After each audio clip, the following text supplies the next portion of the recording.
Welcome to the Heavy Spoilers Show. I'm your host Paul, and the sun will shine on us again, brother, as Loki is less than 1 month away. The trailer for the new Disney Plus show is packed with Easter eggs and alternate versions of the God of Mischief, including one that's pulling heavily from the comic book Vote Loki. When preparing for a show, I often go through a ton of graphic novels to make sure I don't miss any references, but I've never made a video before a series discussing the stories themselves. I've realised that there's probably a lot of people out there who want to know the full stories of the comics before they check out the show, so if you're one of them, then fret not, your saviour is here. Throughout this video, we'll be breaking down the full plot of Vote Loki so you can get up to speed with the show. If you feel the righteousness surging within, then please click the thumbs up button and make sure you subscribe to the channel, otherwise you'll never be a god. With that out of the way, thank you for clicking this, now let's get into Vote Loki. Okay, so if you're one of those people who's like, keep politics out my comics, then chances are you probably aren't gonna like Vote Loki. The graphic novel released in 2016 heavily satirizes the US presidential election of the same year, but rather than choosing between left and right, it very much puts across the message that both sides are as bad as each other.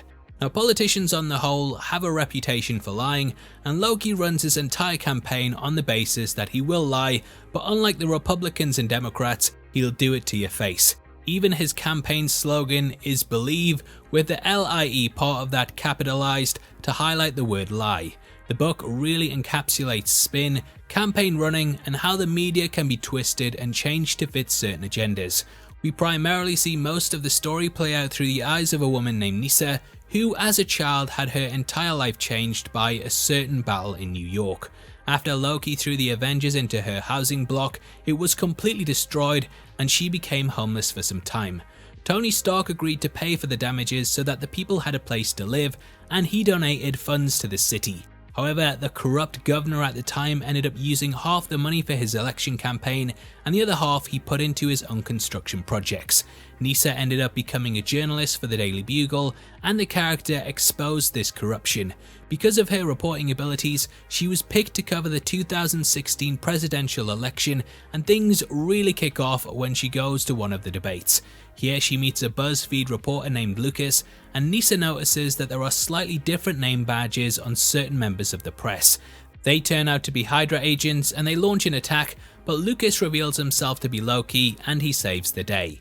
He's asked by the reporters there who he would vote for, and he says neither, as both are liars. Now, the two candidates are clearly based on Trump and Hillary, who were running at the time, and Loki very much states that people will vote for whichever lie they believe. He announces that he'll run for president at this point, and that he will lie to people's faces and they will love it. This openness wins the public around, and it's not too long before his election campaign starts to pick up speed. Now, in the work, they poke some fun at the whole Obama birth certificate conspiracy theory, and J. Jonah Jameson says that Loki can't run because he's not American. This is where the spin starts, and Loki states that because his life is born from myth and legends, that there have been several different versions and tellings of his origins over the centuries. He says that the one we are currently dealing with is actually American, and that he should be allowed to run.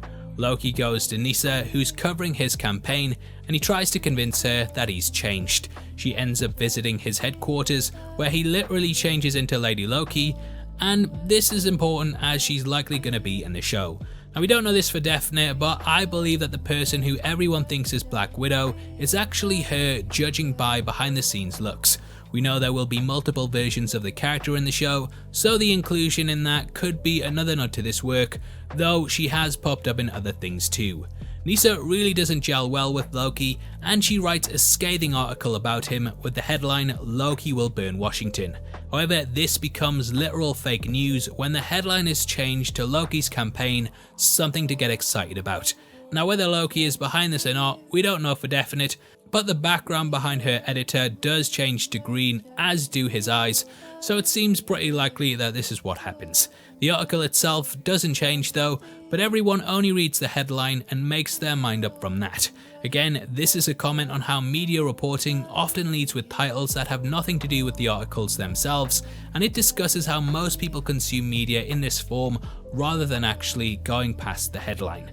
Now Jane Foster, who at this point is Thor, arrives angry that Nyssa has endorsed one of her arch enemies, but tempers quickly cool when Nyssa explains why she should actually read what she wrote.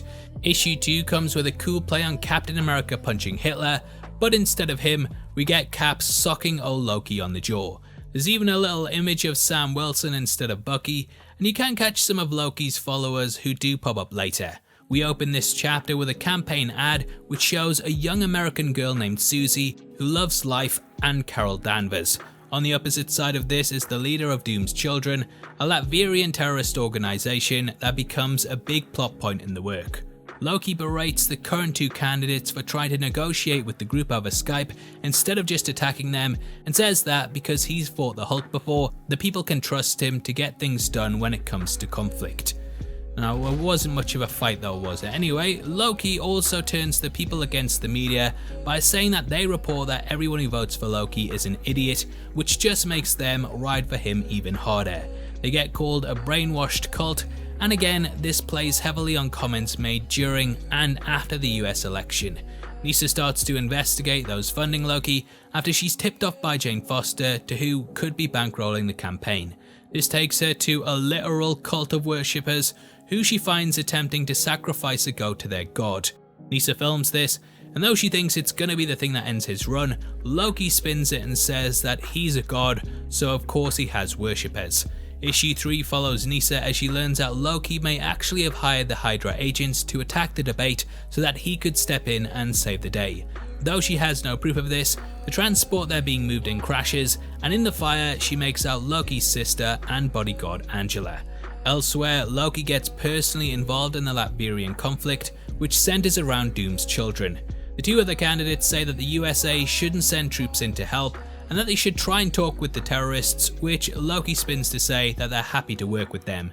Nyssa disguises herself as one of the Latvian rebels and sneaks into Doom's castle in order to steal some weapons. Doom's Children arrive to kill the forces, and one of the rebels says that now would be a good time to try out the weapons. He sneaks off whilst the 2 groups go head to head, and we see that one of the weapons has an explosive strapped to it, which goes off, killing both sides. It's revealed that this mysterious rebel was actually Loki, and Nyssa films his transformation. She finally thinks that she's got him on the ropes and sends the video out as she boards a plane. Nyssa is gleeful throughout the entire flight, believing that she's finally stopped him. However, when she lands, she learns that he's put some spin on it to say that he'd do anything to protect US troops and would rather put himself in harm's way. The public love it, and Loki becomes more popular than ever. Nyssa gives up trying to take him down, and issue 4 sees a mutant attempting to assassinate Loki. He's saved by his sister, and she's then directed by Loki to go and contact Nyssa. She meets her with Thor and says that Loki's alter ego Lucas from BuzzFeed is actually the leader of Hydra, and Nyssa's suspicions are confirmed. This is exposed to the public, and they're split right down the middle. Those still loyal to Loki are willing to fight no matter what, and those against the god end up dumping trash on his supporters' lawns. Loki visits Nyssa once more and tells her this isn't what he wanted. He's not the god of chaos and would rather have things peaceful than a country on the brink of civil war.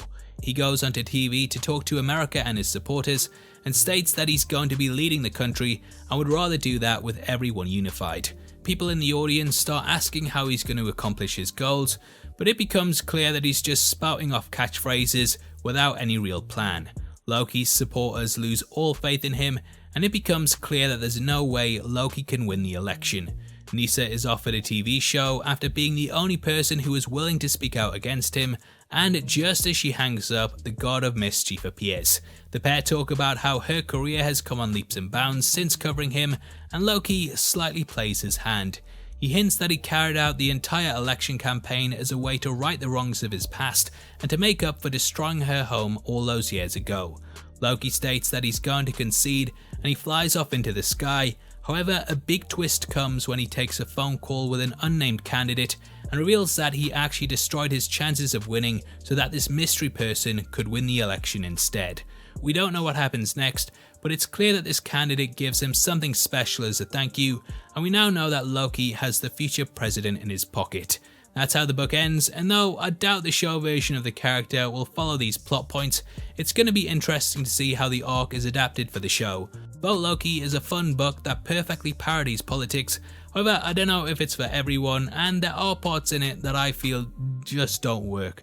I'm not a massive fan of the art style and do prefer more photorealistic comics like Lee Bermejo and Alex Ross. However, you do quickly gel with the cartoon style and it helps to keep things quite light as you read it. The book is only 4 issues long and there's a lot more going on in it than I've covered, so if it's piqued your interest then I definitely think you should check it out.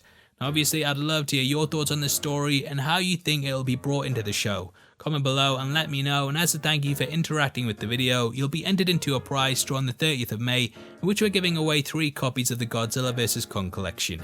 All you have to do to be in with a chance of winning is like the video, make sure you subscribe with notifications on, and drop a comment below with your thoughts on the comic. The winners of last month's competition are on screen right now, so if that's you, then message me on Twitter at Heavy Spoilers. If you want something else to watch, then make sure you check out our breakdown of Love, Death and Robots Season 2, which will be linked on screen right now. We've gone over the full series from top to bottom, so it's definitely worth checking out if you want something else to watch right after this. With that out of the way, thank you for sticking through the video. I've been Paul, I'll see you next time.